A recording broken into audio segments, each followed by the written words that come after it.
aí, meus bidos aracnídeos? Bom, galera, eu não sei se vocês estão sabendo, mas dia 14 de dezembro de 2020, agora é pouco, fez 2 anos que saiu a animação Aranhaverso.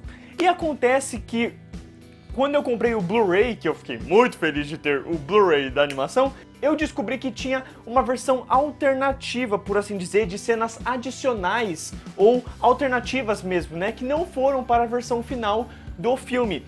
E eu decidi que isso poderia trazer meio que um conteúdo aqui para vocês e uma curiosidade ao mesmo tempo, porque tem cenas que não precisavam ter sido deletadas e tem cenas que realmente mudariam o rumo do filme de uma certa forma, sabe? Teria muita participação do Ganke, que é o melhor amigo do Miles Morales nos quadrinhos. Então eu decidi que este vídeo aqui vai se aprofundar nessas cenas que vocês não conhecem, e aí eu vou comentar com vocês as cenas mais importantes pra mim, e depois eu cito as cenas que, por mim, ainda bem que foram deletadas e que não fariam diferença, e que eram mais piadinhas assim que realmente não precisavam estar no filme. Então, uma coisa que eu me referenciei a esta versão, e que na verdade eu deveria ter referenciado da forma que os diretores referenciaram, é que é na verdade um universo alternativo. Os diretores dizem que este é um universo alternativo da versão do filme que a gente está acostumado, a versão dos cinemas, né? Então é legal como eles colocam este fato de que este filme ainda funciona como um outro tipo de universo dentre o universo, os vários universos do Homem-Aranha. This is alt-universe mode. When we were making the movie, we tried a lot of different scenes, jokes that didn't make it into the finished film. But in another universe, Who knows? A primeira cena que eu quero colocar aqui é a cena do Ganke mesmo. O Ganke Lee, que é o melhor amigo do Homem-Aranha nos quadrinhos, ele tem uma maior participação aqui, até mesmo com um visual diferente, né, no storyboard. O próprio Miles tem um visual diferente do que o visual dele dos filmes, mas ainda assim é importante dizer que a sua primeira aparição de verdade é quando a professora pede para o Miles fazer aquela redação sobre as expectativas dele, né, em relação ao futuro. E aí na hora de escrever, ele não sabe o que escrever, ele pede uma ajuda para um amigo, e aí o amigo vai lá e fala assim: When I'm not trying to sleep, yes. E aí basicamente é isso, a primeira participação do Ganke Lee no filme é isso.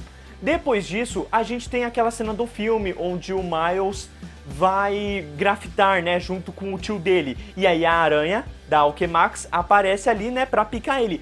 E aí um fato bem interessante é que a aranha não pica o Miles ali. A aranha entra na mochila dele e fica por ali. E aí depois disso, depois que ele grafita com o tio dele, ele vai embora de trem. E aí o Ganke Lee manda uma mensagem pro Miles dizendo que ele quer mostrar um negócio pro Miles. E aí quando o Miles chega lá, o Ganke Lee apresenta uma música, como se fosse uma música de festejar, assim, entendeu? Queria mostrar uma música legal pra ele. E aí o Miles vai lá e fala que quer mostrar uma música de verdade, uma música mais legal pra ele. E eles começam a dançar. É uma cena muito aleatória e eu até diria que um pouco infantil, porque fica focando bastante nos dois dançando. E é algo que é realmente desnecessário. Porém, a aranha sai da mochila, né, e aí ela sobe ali no Ganke. Só que aí quando ela sobe aqui no braço do Ganke, o Miles vê e aí ele fica, meu Deus, olha, é uma aranha. E aí a aranha começa a pular de um lado pro outro. Então é uma cena realmente muito infantil, bem, sabe, que uma criança iria rachar o bico da aranha ficar pulando de um lado pro outro, os dois moleques assustados. Até que em um determinado momento, a aranha some, os dois não estão vendo mais ela, e aí do nada ela aparece na mão do Miles e pica o Miles.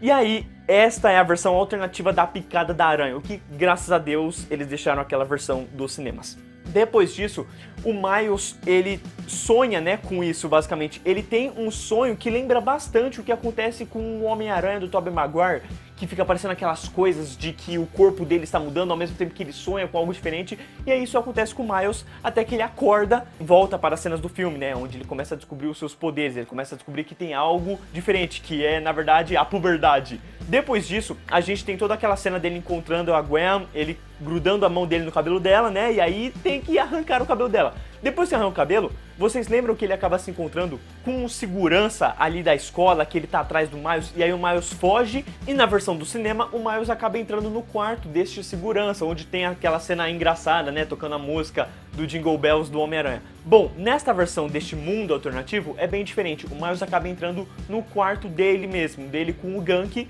e ele acaba começando a grudar nas paredes, e tem um dado momento que ele fica grudado no teto, ele não consegue sair mais. E aí o Ganke aparece, vê ele grudado no teto e fala, beleza, eu vou te ajudar. E aí ele ajuda da pior forma possível, ele literalmente arranca o teto, então o teto ficou grudado na mão e no pé do Miles, entendeu? Então isso é triste. E aí ele começa a fazer várias comparações de que o Miles é o Homem-Aranha, principalmente pelo jeito que ele tava grudado na parede, né? E ele começa a citar, né, o quanto os poderes do Miles com o do Homem-Aranha são parecidos. E aí tem uma parte que é uma baita referência legal, que o Miles fala assim, não, mas o Homem-Aranha, ele solta teia pelo pulso. E aí o Gank fala, não, ele solta teia com um lançador de teia. E é uma baita referência com o Homem-Aranha do Tobey Maguire, entende? Essa parte eu achei muito legal. Really? I thought He uses mechanical web shooters. The fact you can't spin webs is just another way in which you are Spider-Man. no way. Em busca de convencer mais o Miles a se tornar um novo Homem-Aranha, o Gank Lee acaba levando o Homem-Aranha para a biblioteca para mostrar um filme que existe do Homem-Aranha, né? Um filme baseado no Homem-Aranha da vida real, no Homem-Aranha loiro, né? E aí é muito legal, porque esse filme ele é uma clara homenagem aos filmes do Tobey Maguire, ao mesmo tempo que é uma clara homenagem a uma zoeira com o Homem de Ferro do MCU, já que neste universo do filme, o Homem-Aranha é um cara bilionário, é um cara rico, sabe, famoso, assim, porém, ele tem uma baita referência com o Tobey Maguire quando ele mostra como é que funciona o fato de grudar na parede, sabe? Grudar nas coisas. Onde ele mostra aquelas coisinhas bem estranhas saindo do dedo do Homem-Aranha que tinha no filme do Tobey Maguire. Então isso eu achei bem legal. E aí acontece que neste filme você tem ali até mesmo uma referência da morte do Tio Ben. O filme mostra a morte do Tio Ben. E aí o Gank acaba falando pro Miles que ele tem que perder o Tio Ben dele para se tornar o Homem-Aranha. O que isso acaba deixando totalmente o Miles desesperado.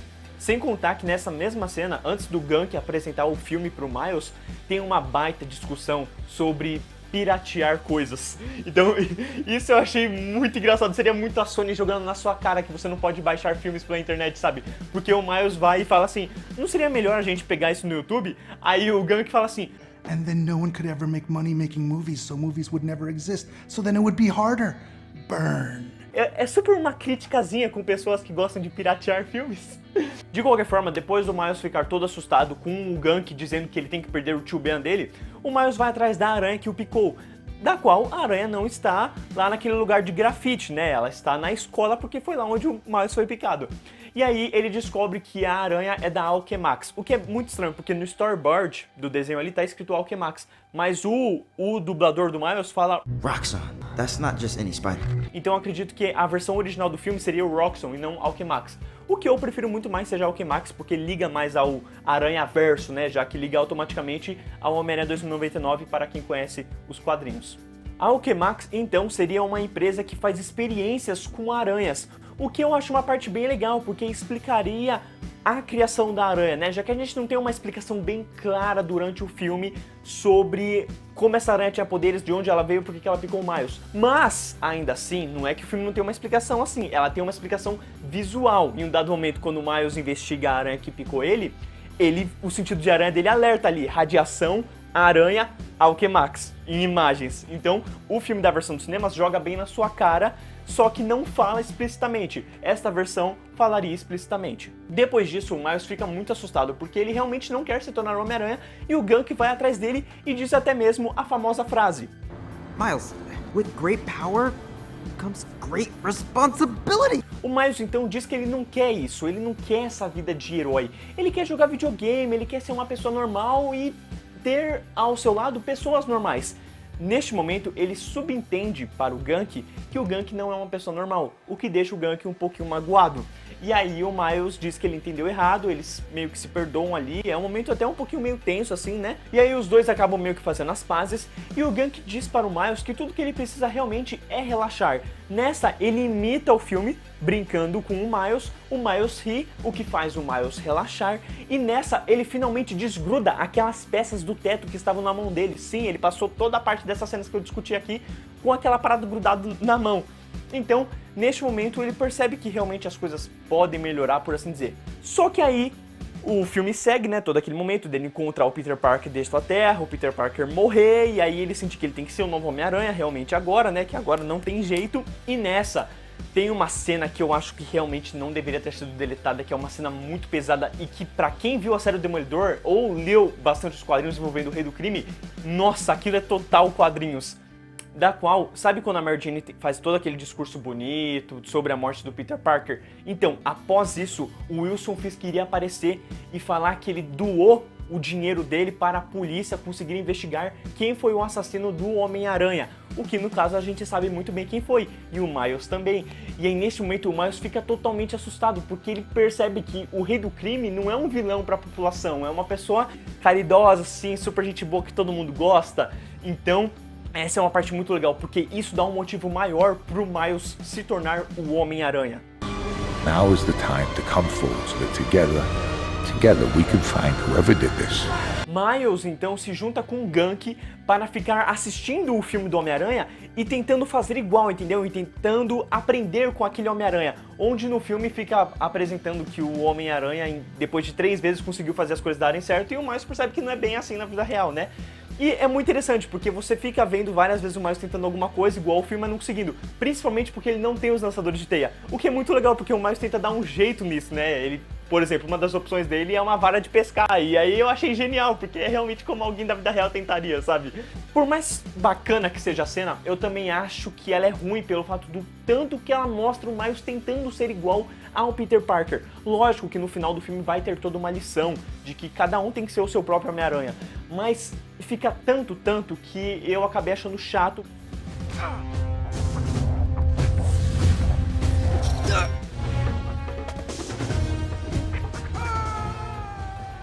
Depois de todas essas cenas que eu citei até agora, o Ganke não aparece mais, pelo menos não aparece como uma cena nova ou alternativa. Tudo que ele aparece durante o filme é a versão que a gente viu nos cinemas. Então, pensando do resto que a gente viu do personagens durante o resto do filme, eu acho que realmente não precisava do Ganke, porque eu acho que cada personagem ele tem um certo fim no final do filme.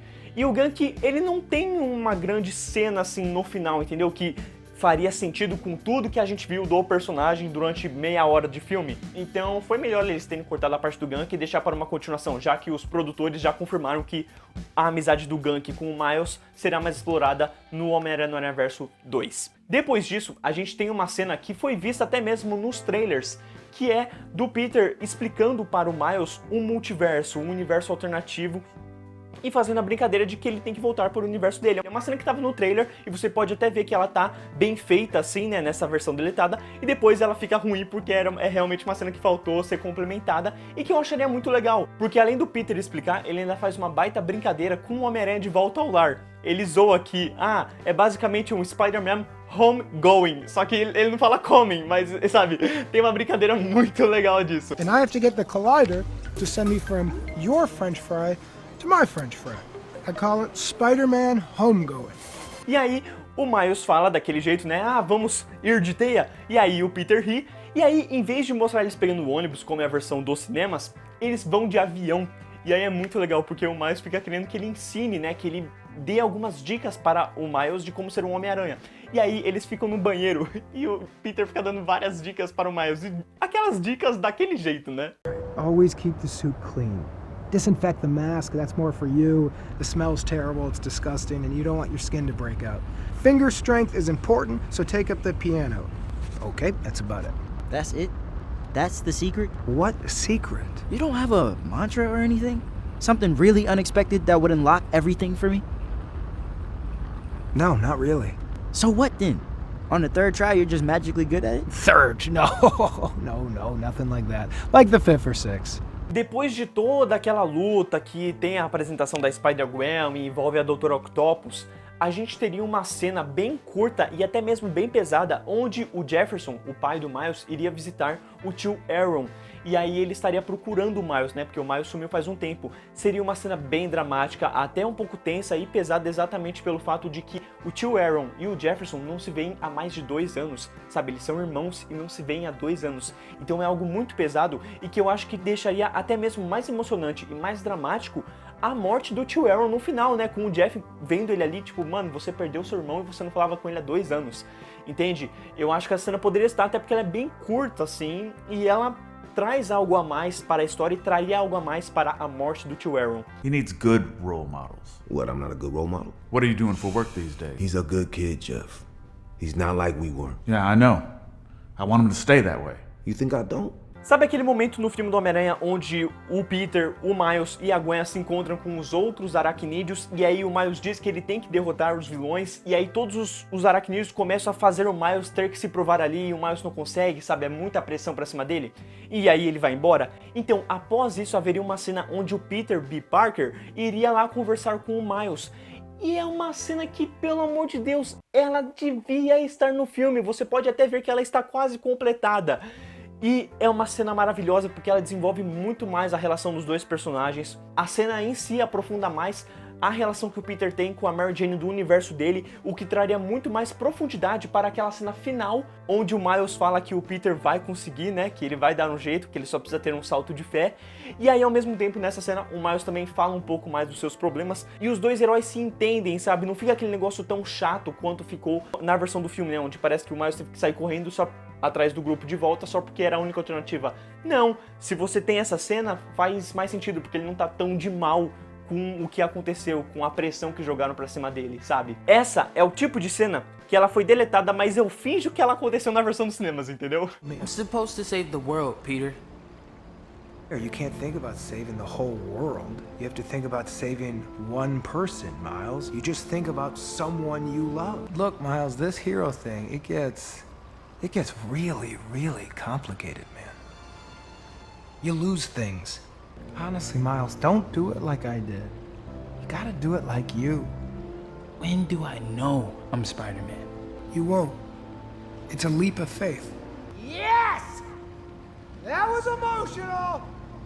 Agora o que eu vou citar aqui são pequenas cenas curtas de ação que foram deletadas da versão dos cinemas e que por mim não deveriam ter sido deletadas, porque elas são muito boas e elas são curtas, não fariam tanta diferença se você tivesse deixado elas para a versão do filme, que é exatamente na hora que tem aquela batalha dentro da casa da Tia May e o pendrive fica rolando de um lado pro outro. Então na versão dos cinemas você tem o pendrive rolando basicamente entre a mão da Spider-Gwen, do Miles e do Peter B. Parker. Nesta versão você tem o pendrive rolando pela mão de todos os personagens, tipo o Noir, o Porco-Aranha, até tem uma cena em câmera lenta do Miles tentando pegar e todo mundo tentando pegar ao mesmo tempo. Cara, é uma cena muito legal, com cenas curtinhas de ação que por mim não deviam ter faltado, de tão bacanas que elas eram. Sorry, man. A cena alternativa agora que eu vou citar, eu não acredito nem que eles cogitaram ter essa ideia para a versão final do filme, que é exatamente uma cena que estragaria todo o momento da melhor cena do filme, que é o momento em que o Miles vira o Homem-Aranha e toca a música What's Up Danger. Exatamente.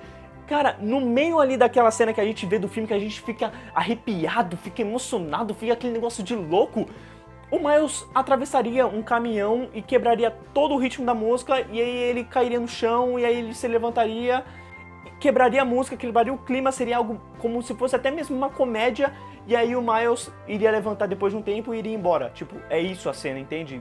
Quebraria todo o clima da música What's Up Danger. Falando aqui de mais uma cena que não deveria ter faltado na versão dos cinemas, é o momento em que os Homens-Aranhas, eles entram naquele restaurante e eles acabam esbarrando com os vilões. Essa parte não tem no filme e eu acho que seria uma parte bem legal porque mostraria uma certa dificuldade maior em entrar no restaurante, sabe? Não iria parecer tão fácil quanto aparentou na versão dos cinemas, ao mesmo tempo que mostraria que os vilões não são tão bobos quanto parecem. Have fun. Yeah, they think we're dumb. Oh, they are dumb. They are so dumb. E por último, mas não menos importante, uma cena muito bacana é que durante o momento ali em que o Miles consegue derrotar o Rei do Crime e o multiverso consegue, né, voltar tudo ao normal, a Doutora Octopus se levantaria depois de ter sido atingida por aquele caminhão, né?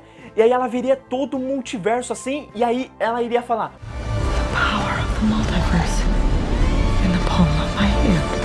Fazendo uma clara referência ao Dr. Octopus do Homem-Aranha 2, sabe? E eu acho que teria sido maravilhoso, principalmente porque, além dela falar isso, ela iria pular e entrar dentro do multiverso, o que daria uma baita deixa para um futuro filme de Aranhaverso, entende? Nossa, é uma cena que, por mim, ela... Nossa, não podia ter faltado, cara, ter sido um fim muito bacana para a personagem e para você ficar esperando ela aparecer em um próximo filme. The power of the sun in the palm of my hand. Bom, aracnídeos, essas foram as cenas que eu queria apresentar aqui para vocês que são alternativas ou que deveriam estar no filmes, para pessoas que não tiveram acesso, né, a esta versão alternativa do filme do Homem-Aranha no Universo, a este mundo novo, né, como os diretores diriam. E eu ainda quero dizer que há sim outras cenas que eu simplesmente dispensei porque eu acho realmente que não era necessário, como uma versão alternativa da Gwen salvando o Peter e o Miles, né, na primeira aparição dela, ou de que quando o Peter chegou nessa terra do Miles, ele chegou com a bunda de fora, e que, nossa, é uma cena totalmente piada de adolescente, entende? E uma cena também onde o Jeff corre um certo perigo ali em um dado momento quando o Miles salva o multiverso, aí o Miles tem que salvar o pai dele, e que eu acho que realmente não era necessário, não precisa dessa cena, e ainda bem que essa cena não teve na versão final. Se vocês gostaram deste vídeo, deixe um like aí embaixo, deixe nos comentários também qual cena você mais gostou das que eu citei aqui, qual cena você acha que deveria ter ido para a versão final do filme e qual não deveria ter ido para a versão do filme, o que no caso, graças a Deus que não foi, não é mesmo? Fico muito grato por ter vocês aqui. Eu quero dizer que esta foi uma base de comemoração aos 2 anos do Homem-Aranha no Universo, que saiu nos cinemas, nos Estados Unidos, e que vai ter sim uma outra comemoração de 2 anos do Homem-Aranha para quando ele saiu no Brasil. Beleza? Obrigado por assistir o vídeo até aqui, valeu, falou!